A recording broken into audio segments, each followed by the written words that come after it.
Good evening. Welcome to Expat Insights. I'm your host Raju Mandhyan. Here at Expat Insights, we take external views of internal successes of foreigners, expats and immigrants who have made Philippines their home. Tonight, we are extremely honored and proud to have a representative of a country that is really huge, really far away, and is soon to become one of the superpowers of the world. The country Brazil, and our guest tonight, the Ambassador of Brazil, His Excellency Alcides G.R.Prates, to tell us about what is happening in Brazil. Your Excellency, welcome to Expat Insights. Thank you very much. Sir, can you please start by telling us about yourself first, a little introduction about your venture into the Philippines. I have been ambassador to the Philippines for 3 years now. Yes, sir.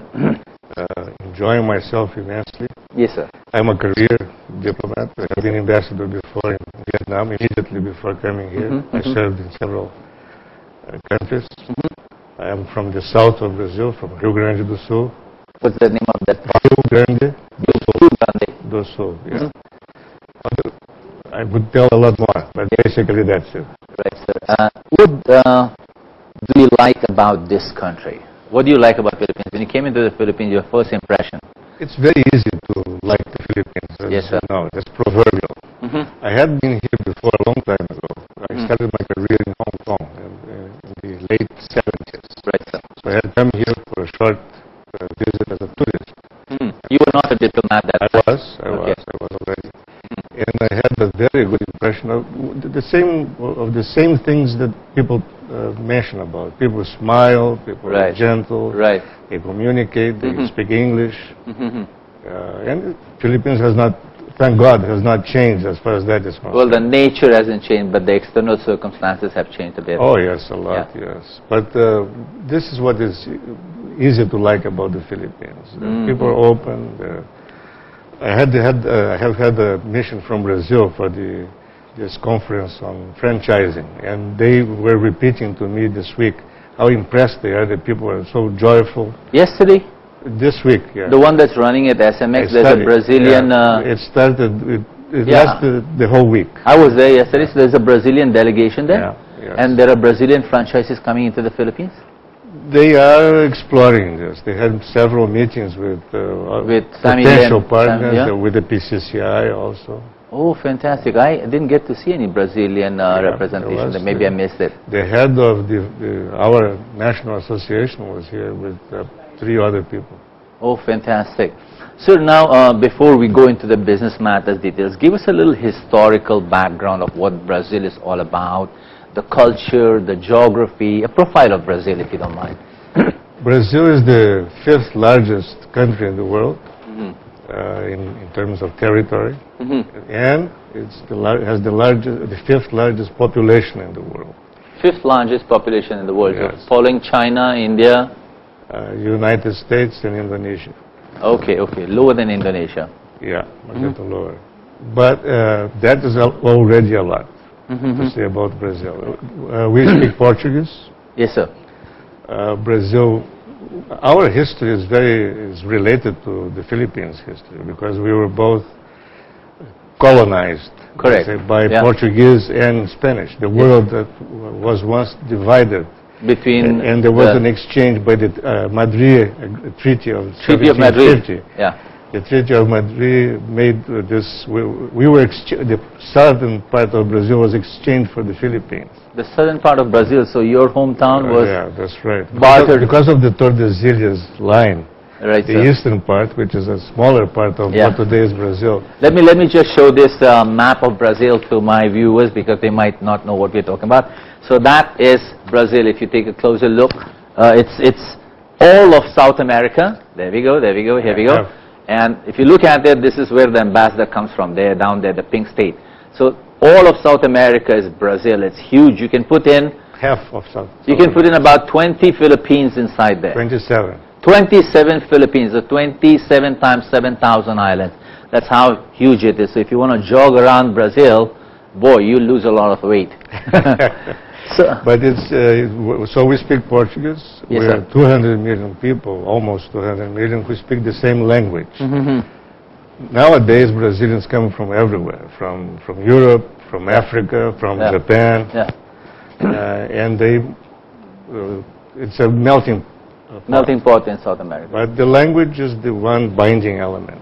And that's Portuguese. And that's Portuguese. So how's the racial outlook? I mean, what kind of personalities and facial features do people have in Brazil? They all look like you, or any feature is a Brazilian feature. Because nobody would look at you in the so if a Filipino goes to Brazil, he will not stand out as an Asian. Nobody stands out in Brazil. Wow, I like that part. I like that part. And what's the main culture, religion there?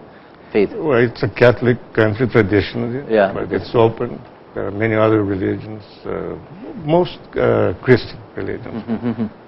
There are not many Buddhists, not many. Okay. So a lot of European influence on Brazil. Yeah, a lot. Today, Brazil is considered as one of the upcoming economies of the world. BRICS, as you mentioned earlier to me, and could you give us a quick insight on what has brought Brazil to this status in its growth? Brazil has immense resources of all kinds. Right, so what you needed would good policies. And finally the good policies did start coming. Right. For the former president, Lula, who was there for 8 years in 2 mandates, he kept some macroeconomic policies from his predecessor who had started working. We had, for some time, very high inflation for a long time. That was curbed. And he kept those policies and applied a lot of resources to social policies, like what you have here in the Philippines, the 4 Cs, the 4 Ps, the Pantawid Pamilyang Filipino program. Say that again. I am not conversant with that. It's the CCT. It's the conditional cash transfer. Conditional cash transfer? That's right. That was inspired in Brazil. Because of Philippines?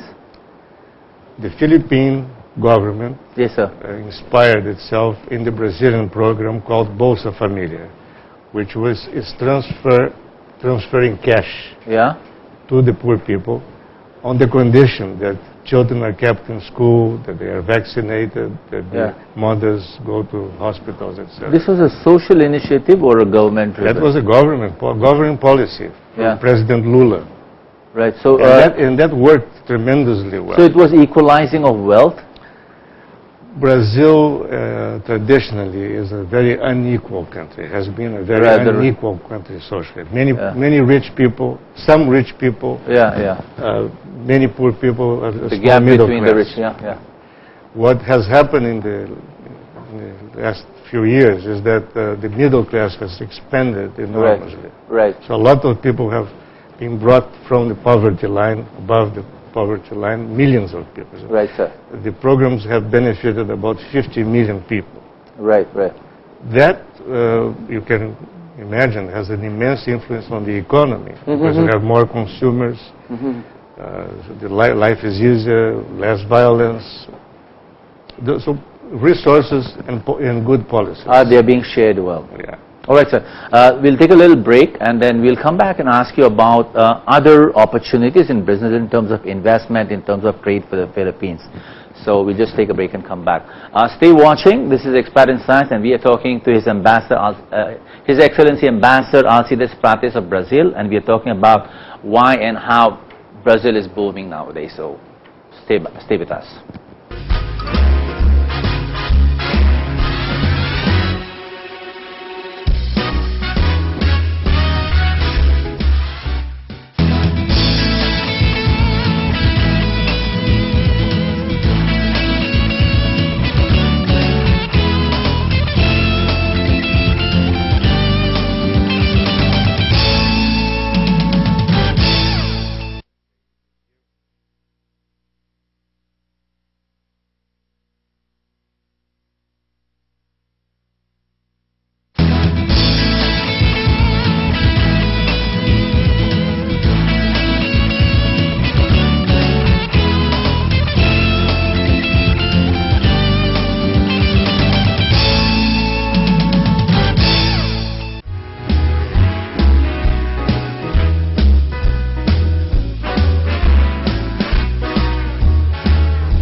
Welcome back to Expat Insights. I'm your host Raju Mandhyan. We are talking to the Ambassador of Brazil, and he just ended by telling us about the PPP program of the Philippines, which I just figured out is called Pangtawid Pamilya Filipino Program, and that was inspired by Brazil. So thank you very much for that, sir, for that inspiration. Now, tell us a bit, give us a little bit the trade and investment opportunities in Brazil for people from Asia, people from Philippines. What are the opportunities?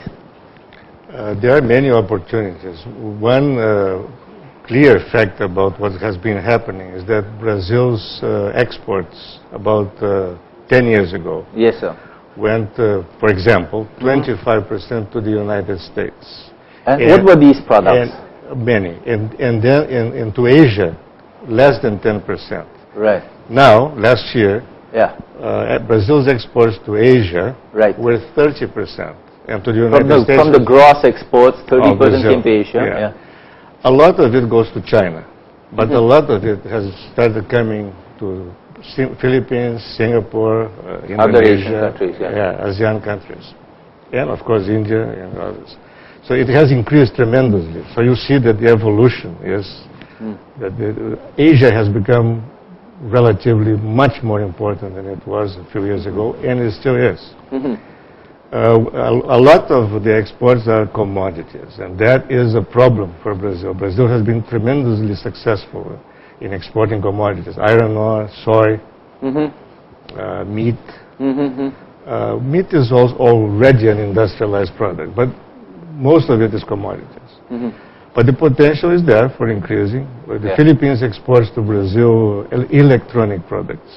Okay. Basically, that is it, but it's diversifying also. There have been many missions from the Philippines to Brazil, from Brazil here. When you said that this is becoming a problem for Brazil, what did you mean by, why would exports become a problem? It's similar to what the economists call the Dutch disease. That you concentrate too much on the success of one commodity, in the case oil, right, and you don't develop other possibilities for the future. When the oil goes down, then you... Okay. So the focus during the commodities was on few products. Our president has been very alert to this, so all measures are being, in the government, all measures are being taken for when we stop or get less money from commodities, the other sectors of the economy will be good. Brazil is already an industrialized country. Brazil produces more than 3 million cars per year. These are local brands, or these are partnership with? They are brands from Europe, from Japan, from the United States. Yeah. But they are produced there. The jobs are there, and the money is there. We export a lot of cars also. Right. So what has made these global car manufacturing companies set up shop in Brazil compared to other countries which are much more, probably more lucrative from the perspective of an Asian, countries like China or Philippines? What drives these global companies to Brazil? Is it... Investment in Brazil has been benefited a lot by change of legislation. We used to be a very closed country, but it opened up, and that has stimulated a lot of investment from abroad. Good labor force, relatively cheap, now fortunately going up. The price compared to Philippines? Well, the Philippines is the labor is cheaper, right? But especially now, because the salaries have been going up a lot in Brazil. But you have good quality of labor. In other conditions, infrastructure, power. Although power, like in the Philippines, is always a problem. It's very expensive. Bureaucracy is a challenge in Brazil. Bureaucracy used to be much more of a challenge than it is now. That has improved a lot. And this happened in the last 10 or 15 years? 10, 15 years. But the Japanese car makers and the American car makers, did they move to Brazil 30 years ago or just in the last decade? The first important car maker was Volkswagen of Germany. That was in the 60s. Yes, sir. And then little by little the others moved in, as the country improved. We had a military dictatorship in Brazil for a long time.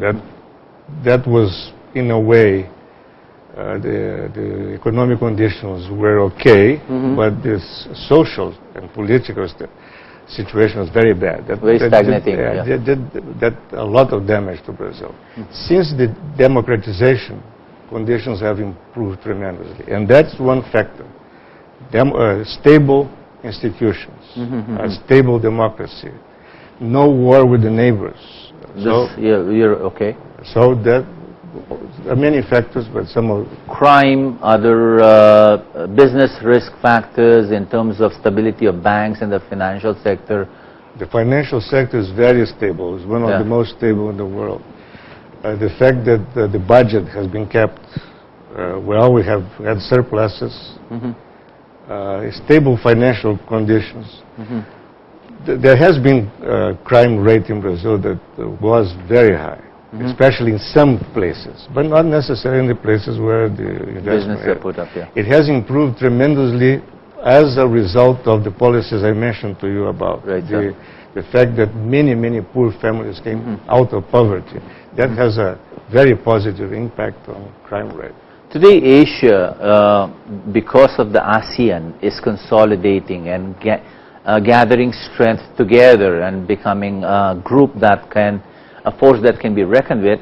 I understand similar things have happened in the past in South America, or they're still happening. What is your perspective on that? Yeah, we have a quick process of integration, regional integration in Brazil. The Mercosul, which is made up of Brazil, Argentina, Uruguay, and Paraguay. And we have associate states like Chile, Venezuela. And there is a South American integration process also, and Latin American integration processes. This has been working well. Tariffs have gone to zero practically all across the board. Mercosur is not only a free trade agreement, it's more of a customs union. So you get the economies really integrated. It's not perfect, but it has done a lot to integrate the region, to improve conditions. We haven't had any problems with the neighbors, but the fact that the integration makes it impossible. Thus goods, services, and people are able to move across borders with certain restrictions or very few. So if I hold an Argentine passport, I can go to Brazil? You don't need even a passport. With your identity card, you can go to Brazil. How about the other states? They can go set up business, get a job. Yeah, it's improving. So it's like more of United States of South America rather than... It's a customs union, in the sense that there's a lot of liberty to invest and to move labor, even labor. What is it doing? What are these South American nations together doing to bridge trade gaps and economic gaps with Asia? I was at the Argentinian Business Council and they were talking about trade missions, etc. But it seemed like there was a lot of gap. Seemed like there was a lot of knowledge and cultural gap. So what is Mercosul doing, big picture, to increase trade with Your Asia? Secretary of Foreign Affairs was last month in Buenos Aires for the meeting of FIALAC. FIALAC is the Forum of Latin American East Asian Cooperation. Yes, sir. Very recently, in the month of September, President Aquino signed a restructuring of the internal coordination for FIALAC, for ASEAN, for APEC. That means that things are moving very fast, in the sense that the two sides are talking to each other, visiting each other. Many delegations are coming and going. You're right. Knowledge is key. Awareness and knowledge. Awareness of what the possibilities are. There is, of course, the distance. We are in the antipodes. But that is not a real problem anymore. That's a minor logistical challenge. Only, So that has improved a lot also. But right now, is more knowledge, awareness of what the possibilities are. So people who see far into the future in terms of their global expansion, in terms of their business expansion, what steps would you, Ambassador, recommend to businesses in the Philippines, saying that, hey, if you want to expand your markets, there are these opportunities, though the distance is large? What would you recommend to companies like the large Filipino companies, San Miguel, Dole, Del Monte. There is a huge Filipino investment in Brazil in container services in Recife. Yeah. Mr. Enrique Razon and his firm, International Terminal Container ICT, Services. Yeah. That's a huge investment. It has been there for 10 years, and it's increasing, expanding a lot. Vale is the Brazilian mining company, is established here. Yeah. And they are prospecting already. Yeah. There are a lot of contacts between. We make good planes, airplanes. Brazil does? Yes. Embraer is the third or the fourth largest plane maker in the world. So there are some possibilities there too. Yeah. In many areas. Philippines, franchising that I mentioned before. Which is the small businesses and those mom and pop shops. But the thrust towards growth for Philippines is agriculture and of course international trade, no?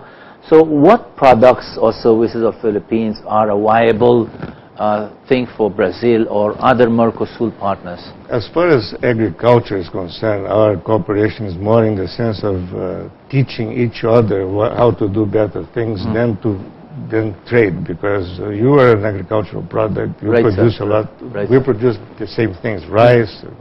Brazil exports a lot of meat to the Philippines, industrialized meat. Yeah. But what is important is that many missions are coming and going, exchanging information, establishing contacts. There is already a web of relations.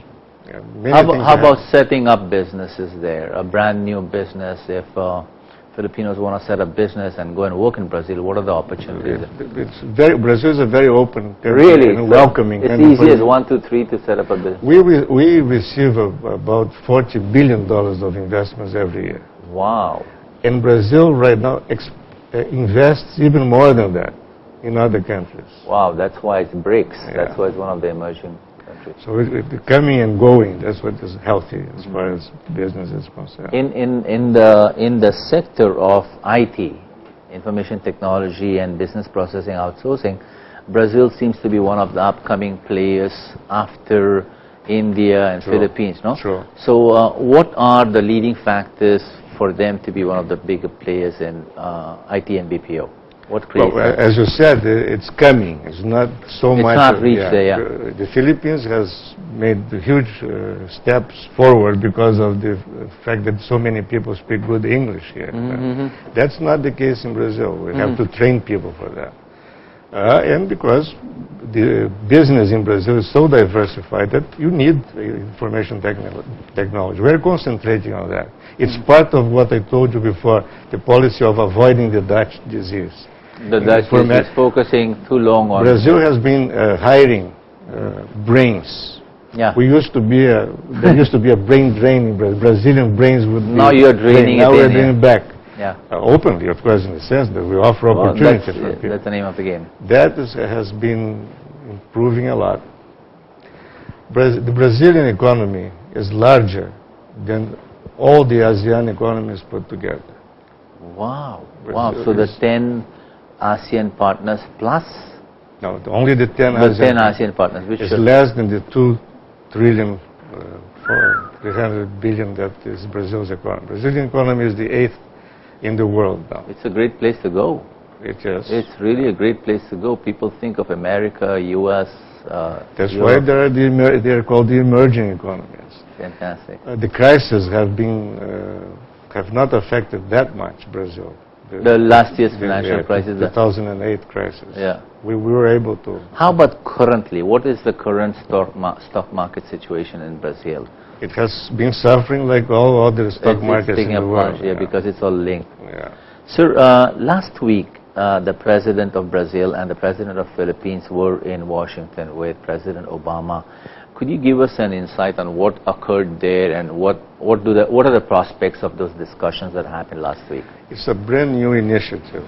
By President Dilma Rousseff. Yeah. It's part of what I told you before, good policies. As your President, President Aquino, has been saying, you need transparency in government. The name of this initiative is Open Government Partnership. President Rousseff and President Obama, the co-chairs, and President Aquino with 5 others make up the steering committee. But many countries are interested. Almost about 50 countries are interested in participating in that.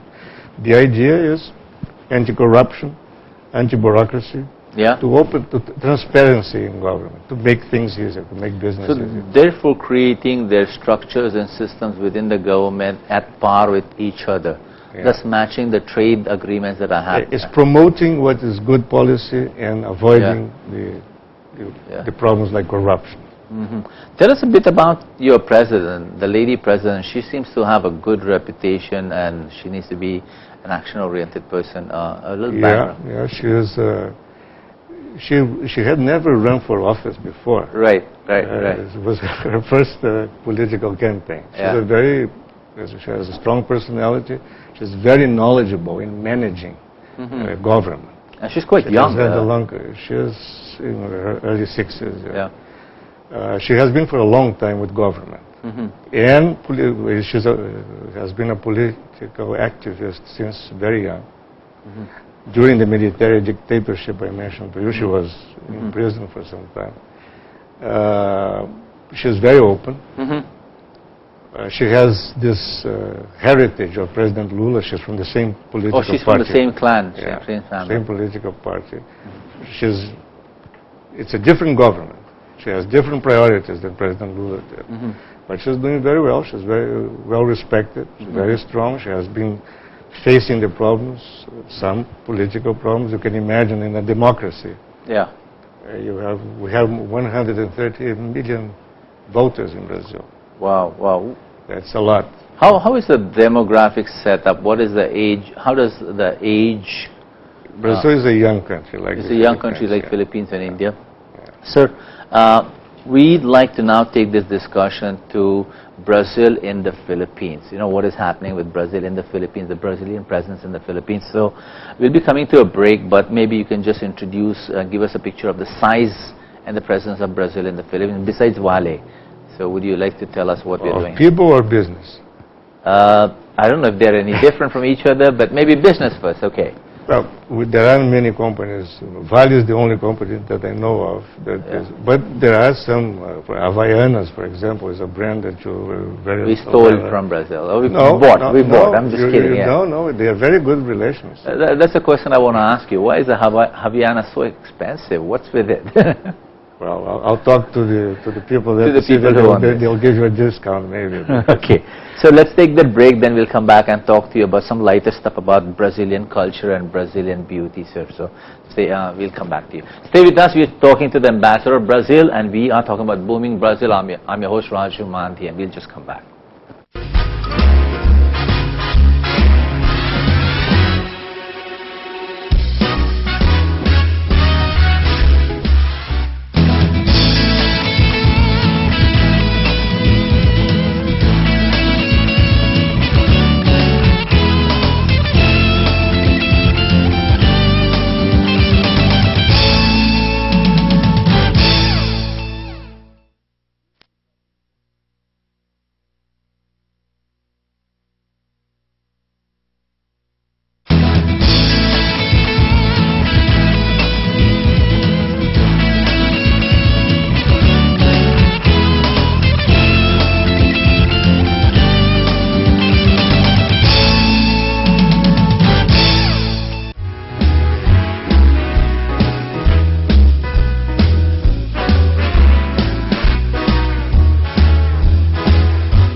Welcome back to Expat Insights. We are talking to the ambassador of Brazil, and he just finished giving us a big picture on the country Brazil, the government of Brazil, and the business opportunities that Filipinos have in Brazil. Let's take this conversation to a lighter note and talk to him about the fun and the happiness that Brazil promotes with its carnival and its capoeira, sir. So can you tell us a bit about the carnival? How big is it? And Carnival is a traditional celebration, not only in Brazil. In Brazil it became famous especially because of Carnival in Rio. Big show. and people from all over the world go there. But Carnival is also celebrated in different ways in Brazil. It's more popular people's participation. Right, sir. There's a different character in different parts of Brazil. But there's the Carnival in Venice, Carnival in New Orleans. We copied here in Bacolod, in south of Philippines. Yeah, it's called Mascara. It's an old, we didn't invent it. We imported it too. And the exciting and the thrilling dance movements of capoeira, sir. What's the root and what is the essence of capoeira? The Brazilian population is made up today by a lot of African descendants. Right, right. Unfortunately, this is a sad part of our history. They were taken there as slaves for the sugar cane production and other production. Similar to United what happened States. in the United States, yes, sir. in other countries, many other countries. The slaves were not supposed to do martial arts because they could be dangerous. A martial art expert is a dangerous slave. There was martial art in the 2 or 3 centuries ago? Because they could not do martial arts, they invented capoeira. Okay. Disguised it as a dance. Right. So people were dancing and playing music, so it shouldn't be martial arts. The owners of the slaves were not worried because they thought this is innocent. It's just music. They seem to be dancing like crazy. That's right. So that's how this martial arts would, but it never lost the character of dance and music. It's still there. But that's the origin of capoeira. It's so hugely popular. It's so beautiful today, and it kind of gives expression to a person's angst. How about its presence in the Philippines? The Brazilian presence, you said there is Wale, that's one mining company. Yeah. How about the social and... capoeira is one. There is a very good school of capoeira here, headed by a Brazilian. There are some branches in Bacolod, and some branches also here in Manila. Capoeira is very present here. Music, Brazilian music is so widespread in the Philippines. I love it. A Filipino friend of mine told me that the Filipinos don't know that bossa nova is not Filipino, for example, because you play so much and enjoy so much. Yeah. We are very similar people as far as that is concerned, Brazilians and Filipinos. We like music, we like...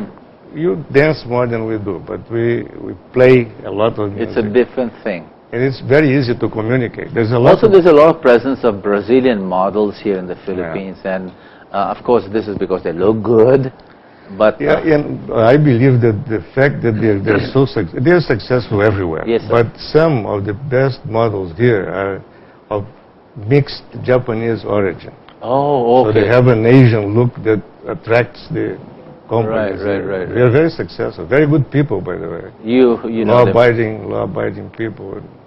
Sir, now you've lived in this country for 3 years, and as you mentioned, you like the country very much. Now, if you were to take something from the Philippines, a culture, a landscape, or a habit, or anything from the Philippines, what is it that you would take from the Philippines and go and incorporate it in the culture of Brazil? What is that thing that you would like to do? Well, that's a hard question because what you like about the Philippines, there's so many landscapes. I wouldn't take any volcano back to Brazil. Boracay, you would take it. No, the volcano. We have a lot of beaches in Brazil. Right, yeah. The landscape here is fantastic, and in many ways it's different from the Brazilian landscape. Volcanoes, for is one example. Yeah. That's what impresses a tourist. So you don't want them to take elsewhere. You want them to come here and see it. Yeah. But as far as culture is concerned, this joy of living is part of the culture that we have it too. Yeah. So we the spirit of Bayanihan in the Philippines, that community. Yeah, that's right. That's true. Being Asian, the Filipinos have even stronger. In Brazil, the nuclear family is more important than the larger family. Especially because Brazilian population is urban. 85% of the population is urban. Such a huge land, and people stay in the cities, isn't that sad? Yeah. Because a large portion of it is the jungle, right? The Amazon. The Amazon is 200 million square kilometers, a lot. But no, there are many people in agribusiness, but agribusiness is very mechanized. So you don't need many people to run very good, successful agribusiness. What is your most favorite place in the Philippines? Cultural tourist spot? That's hard to. That's also hard to. Because I have been to to Palawan, to Batanes, to my own volcano. I have been to more than 55 provinces in the Philippines. Wow, in 3 years you've been busy. Yes, and it's always surprising and interesting. The recent one, the most recent one which you liked? I went very recently to Leyte in Samar. I went to a place, a fantastic place called Biri Island. Biri? Yeah, B-I-R-I. Biri Island in northern Leyte. Samar. Wow, I've never heard Samar. of it. I've been in this country 30 years. You should. I should take a bicycle and go. But as a matter of fact, you have to take a motorcycle to Okay, get there. okay, good. I'm lucky there. Because you have to take a boat and then a motorcycle to get there. It's still isolated. That's why there aren't many tourists there. But you will hear a lot about Biri soon. Sir, your stay in Philippines has been good so far. I'm sure you'll stay for many more years, no? But post your term in this country, what would you like to be remembered as having done for the Philippines and the Brazilian community here? What is that one thing you'd like to do?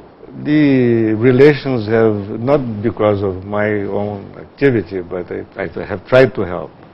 Relations are excellent between Brazil and Philippines. Yeah. We were here in the day one of the independence of the Philippines in '46. Yes, there was a Brazilian diplomat here. But because of the distance, because of technology, we were not so close. In more recent years, we're much closer. We are getting, so we know each other better. We have traveled. Your president went to Brazil. Last month, your Minister of Foreign Affairs was there, the Secretary, Alberto Rosario. We're coming and going a lot, and we are knowing each other better. And that's what you mentioned. That was you were right in saying that that's the key to the future. The culture. To know each other better. So that's what you'd like to add to, a little more culture. I have tried to contribute to that. So thank you very much for being on Expat Insights, and I'm glad for all the insights on Brazil. If there's anything you'd like to say to your community here in the Philippines, the camera is yours for the next 1 minute, and I really thank you for your insights. So 1 minute for yourself, sir. We have close contact with the Brazilian community in the Philippines. They know that we help them, they help us. To the Filipinos, what I have to say is just keep on going. You can use some Tagalog if you want. No, I wouldn't. Mabuhay po kayo, mga Mabuhay is okay. How do you say mabuhay or something in Brazil? Is there something? Viva. Viva Brazil, viva Philippines. So thank you very much. Thank you very much. So that was the ambassador of Brazil, Alcides G.R.Prates, and that was his views on Brazil and insights on the Philippines. I'm your host, Raju Mandhyan. I'd just like to promote an event, a training and a conference that's coming up. On September 29, Professor Ramcharan of Kellogg's is going to do a one-day workshop, and I invite all my viewers to come and visit that workshop. Post that event, we have a guest, Mr. Francis Estrada of AIM and LaSalle. He'll be our guest for next week. So stay watching Expat Insights, and I hope you enjoyed this evening. Have a great week, and do catch us on Facebook or on LinkedIn. Our website is www.expatinsights.com. Good night and mabuhay. So thank you so much. Thank you so much. Gracias. Thank you.